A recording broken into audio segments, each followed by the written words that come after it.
Hello everyone, Serdar Yegerlop here for InfoWorld. In this episode of Smart Python, I'm going to examine an often misunderstood part of Python, the del keyword. Del, short for delete, is often thought of as a way to remove an object from memory, but that's not really what it does. Misunderstandings about how del works are pretty rampant, even among fairly experienced Python programmers. Let's start with a common example. In this code, I declare a variable, x, and I set it to a string. Now, what Python does under the hood for an operation like this is actually a three-step process. First, it creates the string object. Second, it creates the name x in the top-level namespace for this code. And third, it points x at the string object. Now, when we issue the keyword del and then a name, that name is removed from the namespace that's currently in context. So when we run this code, the code will try to print x twice, once before it's been deleted and once afterwards. And so to that end, we see hello world for the first attempt, and then a name error for the second attempt because x doesn't exist anymore. We've removed it. Now from this behavior, you'd be inclined to believe del x is removing the string too, but that's only somewhat right. Again, what del is doing is removing the name x from the namespace that it's in. And since the string only has that one name pointing to it, the string is removed from memory when the name x is removed. Now, this isn't the same thing as del removing the underlying string. What we're doing is erasing the name that refers to it. And again, because x is the only name referring to that particular string, the string vanishes from memory because it has no more references left for it. But that's not always what happens.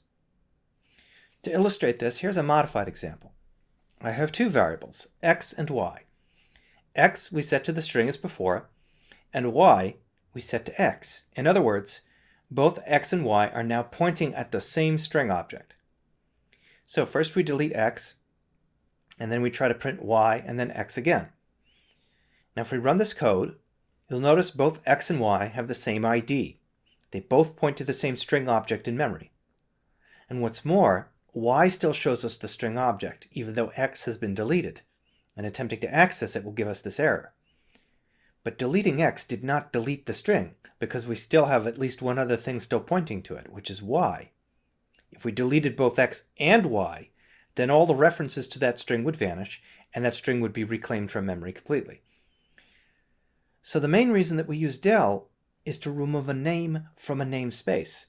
It's not to remove objects as such. Removing an object is a possible side effect of removing a name, but it's not guaranteed to happen when you remove a name. So to that end, when should you use del? When is it in fact useful to remove a name entirely from a namespace? Well, one common use for this is to remove a name from an object, since objects have their own namespaces, and one example of this would be removing a key from a dictionary. Sometimes we don't want a particular key value pair in a dictionary at all, and we want to ensure that it's been removed before we do something else. So in this example, I have a dictionary with the key A and the value hello world. If we use del on the key rather than on the dictionary as a whole, we can remove just that key value pair. So if we run this example, you can see how this works. Before, we have the dictionary with A as its sole key. After deleting A, we now have an empty dictionary. Any other items in that dictionary would still remain because we haven't touched them. Now, I need to contrast this with a different behavior. I need to contrast this with reassigning A, the key A, to some other value. If we set A to none, for instance, that wouldn't be the same thing as removing A from the dictionary entirely. The key A would still exist. It would still have a value assigned to it. That value would just be the object none. But deleting the key entirely removes both key and value from the dictionary completely.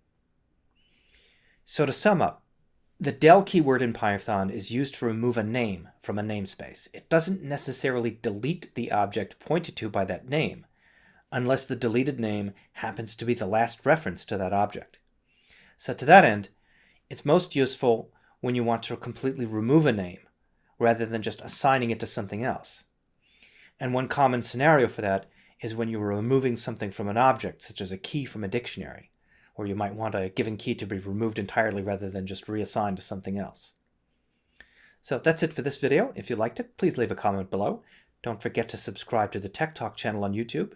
And for more Smart Python and more Dev with Serdar, be sure to follow me on Facebook, YouTube, and Infoworld.com.